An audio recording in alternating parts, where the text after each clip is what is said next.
تشہد میں پڑھی جانے والی دوسری دعا۔ عبداللہ ابن عباس رضی اللہ عنہما بیان کرتے ہیں کہ رسول اللہ صلی اللہ علیہ وسلم ہمیں اس طرح تشہد سکھاتے جس طرح قرآن کی سورت کی تعلیم دیتے تھے۔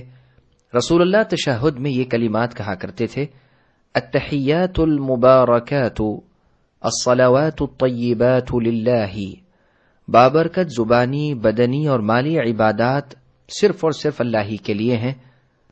السلام علیک ایھا النبی ورحمۃ اللہ وبرکاتہ، اے نبی آپ پر سلام، اللہ کی رحمت اور اللہ کی برکتیں ہوں۔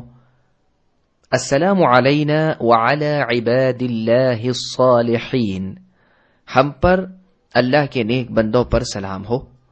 اشہد ان لا الہ الا اللہ، میں گواہی دیتا ہوں کہ اللہ کے سوا کوئی معبود برحق نہیں۔ واشہد ان محمد رسول اللہ، اور میں گواہی دیتا ہوں کہ محمد اللہ کے رسول ہیں۔ دیکھیے صحیح مسلم حدیث رقم 403، سنن نبی داؤد حدیث رقم 974 اور سنن ابن ماجہ حدیث رقم 900۔